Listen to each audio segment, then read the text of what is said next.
Hello and welcome. I'm sure everybody is having a great weekend, and I'm sure everybody is watching the Olympics, the closing ceremony of Olympics, which, by the way, was great because they did the opening for Demon Slayer. Because you know what that means, season 2. I mean, come on. Okay, what a great way for the Olympics to be closing with a Demon Slayer and other animes openings we love and watch throughout the entire Olympics. So, aside from that, it's time to talk about girlfriend. And I gotta say, from a main character perspective, I can't hate him. I really can. I don't know why people hate him. I just don't get it. I don't get it.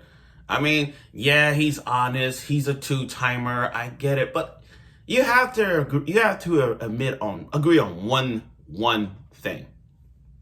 You have to agree on one thing.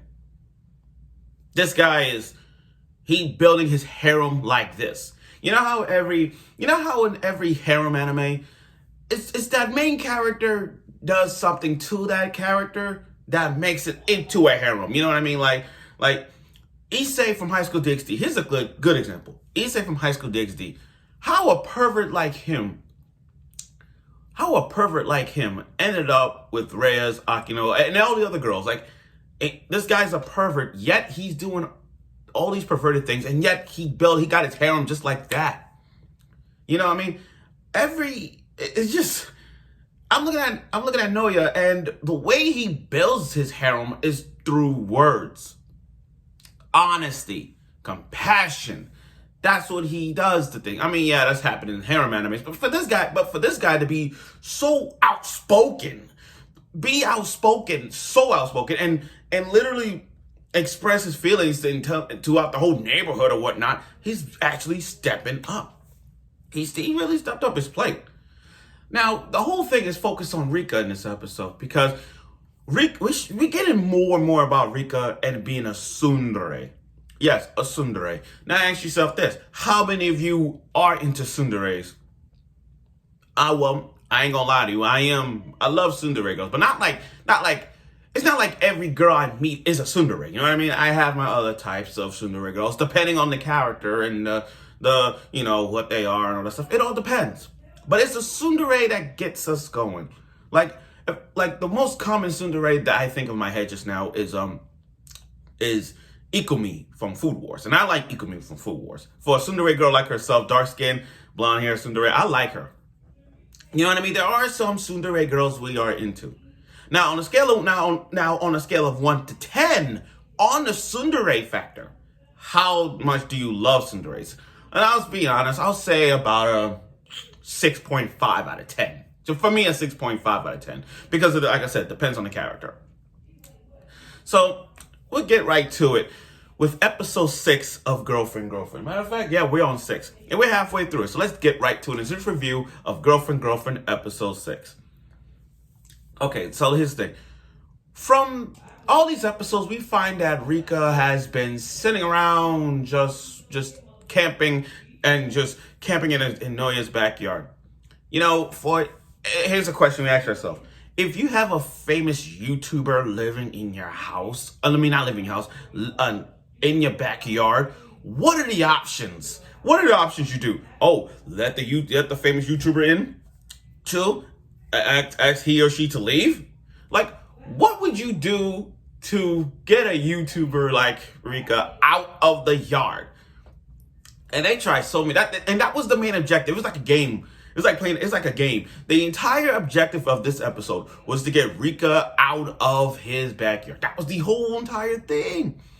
And all she did was cooking barbecue and all that. So she is living the survival culture life in Naoya's backyard. And everybody's trying, and she's trying to stay. And Naoya is positively trying, 100% honest. He's like, I may be a two-timer, but you can't stay here.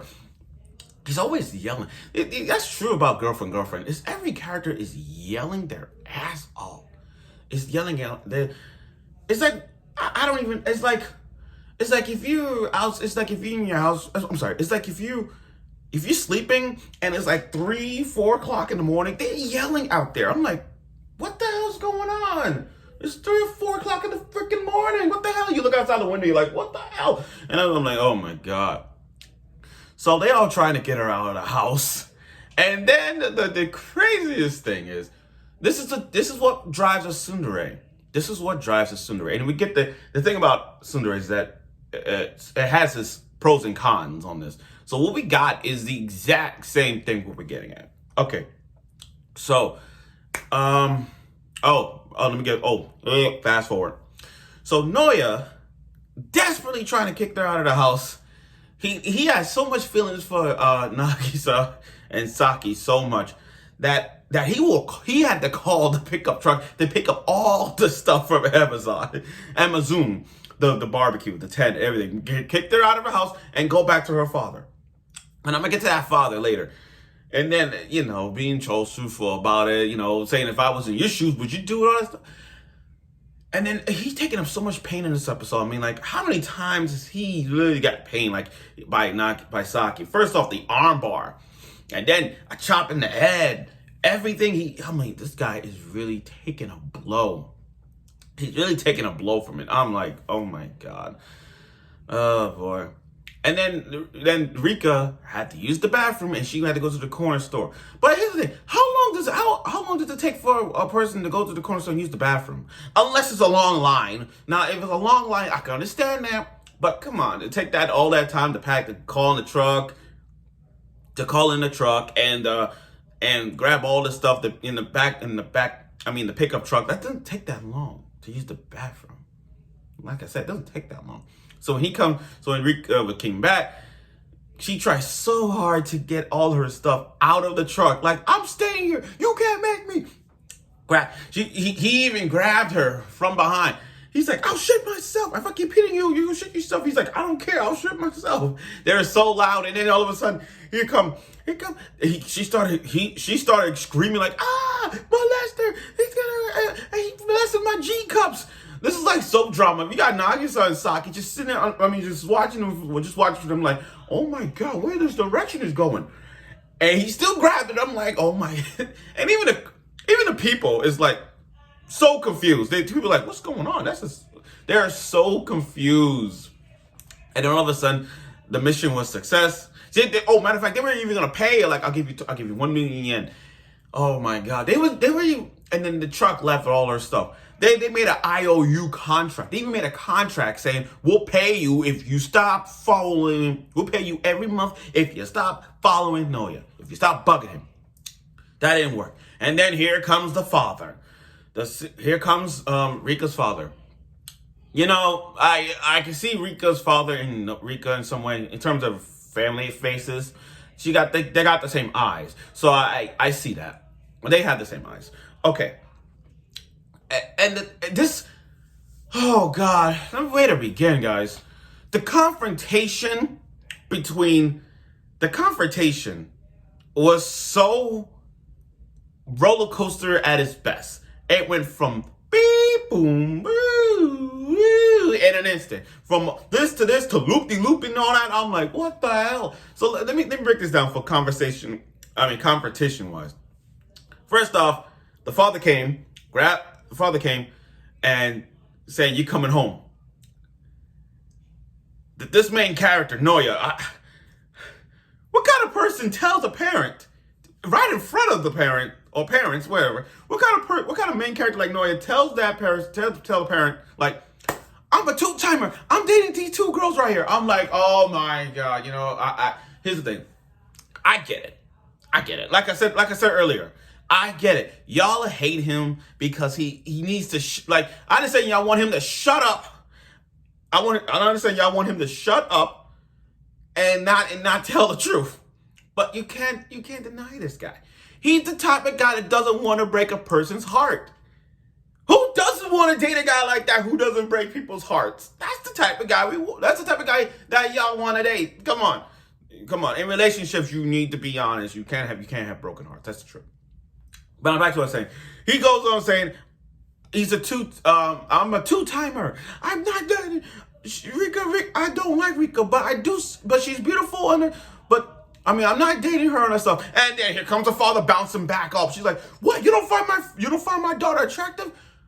what is that got to, oh my God, that's not, it was so much misunderstandings and a lot of roller coaster moments to that one. Again, a lot of misunderstandings. So again, Naoya's like, oh, you're not she's not but I'm not dating her. He goes on rebounding saying she's attractive. You don't find my daughter attractive? And then right back to a rebound. And it's like, oh, okay. She's attractive, but I'm not dating her. She's very good. She's very talented. Look, she even got her own YouTube channel. Oh my God, never mention the YouTube channel. Never mention her YouTube. MeTube channel. Never do that. The father looked at it and is like, what? 50,000 subscribers? Oh, wait, it's because of her boobs. I'm like, oh my God. Oh my God, I can see why parents are concerned for YouTube channels. It all depends. I get it. He's trying to be that type of father. It's just like, you're not allowed to do YouTube videos. It's poisonous. It will ruin your lives and all that stuff. But I don't think he knows how YouTube works and how it's generating, getting a lot of views and make money out of it. I don't think he understands that. So now he was gonna grab her, take her home, and then she punches her. She punches her own father. I'm like, damn. I gotta be honest with you guys. I didn't see that coming. I really didn't see that coming. I never would have expected Rika to punch her own father in the face. I did not see that coming. I didn't see that. I mean, damn, the father should disown her. Like, some of y'all think I'm right about that. Some of y'all may think like, be that strict type dad and just not slap her, but grab her and force and just pull her to the side type thing. I mean, like literally, but I'm just saying. But the way he punches her, I'm like, oh my God. And then what's worse is he grabbed her phone, about to delete her channel. Of all the work she has done, she was about to delete her channel in order for her to go home. She's like, if you don't go home, I'm gonna delete your channel. And then here comes the main character trying to be that hero. In all harem animes, make them feel better. And then here he comes. Grab the phone from her, and he's like, you're not allowed, you can't delete her channels. These channels are important to her. So even Naki-san and Saki was like, what are you doing? You're making things worse. We had it. We had it. It was again, he is very positive, so positive. He's all like, okay, she may have 50,000 views, over 50,000 subscribers, but this is her goal. She likes doing YouTube and all that. I get it. You can't delete what she is doing and what she's capable of. Please don't delete her channel, all that stuff. That little heart just beep. It boom, boom, boom, boom, boom, boom on Rika. So now Rika has feelings for her. Now Rika's just shown her true colors in her love for Naoya now. Her true colors. And that's gonna trigger the love, the hell in this two-timing guy. Now instead of a two-timer, now it's gonna be a three-timer. And who knows, when the four-timer comes with that Shino girl coming in, that gray hair girl, it's gonna be more and more. So she decides to go home with her father, and talk it over, like a father-daughter thing, talk it over when she leaves. Now you made it worse. Saki and Nagisa are like, why? It went from this to this, to this, to this, to this, to loops. It was a roller coaster of confrontation in this episode. Now that he's finally opened up to Rika, by the way. Now that he's opened up to Rika and defending her and telling her to keep doing her channel. Rika is being that tsundere that she is and not trying to say, I love you, just trying to, be on the tsundere narrow. So, yeah, that's what we got. Now, next week's episode is everyone's favorite moment. Now, this is what I'm talking about. So on Twitter yesterday, I saw that people are waiting for that episode when Saki dressed up as a bunny outfit. So when we see Saki in a bunny outfit, you know what that means. Merchandise! We're going to see a lot of that. So we're going to see her in a bunny outfit next week. But like I said, this episode was an emotional well, not emotional like a sad way, but a very good episode full of a roller coaster of confrontation and misunderstandings in this episode. And I like every character's trait is really good. It's really good. It gives us the dynamic structure of like which type of girl we in based off their traits and personality. So I do like that. I really do like it. In this narrow girlfriend concept, the pace of it is it's getting interesting to a point where he's gonna get his harem, where he's gonna build his harem further and further beyond as the episode progresses. So thank you for watching my review of Girlfriend episode 6. Like I said, this was it was a funny episode full of loudness and misunderstandings and full of like up and downs and this roller coaster full of emotions. So I look forward for next week's episode of Girlfriend episode 7, and I hope you will.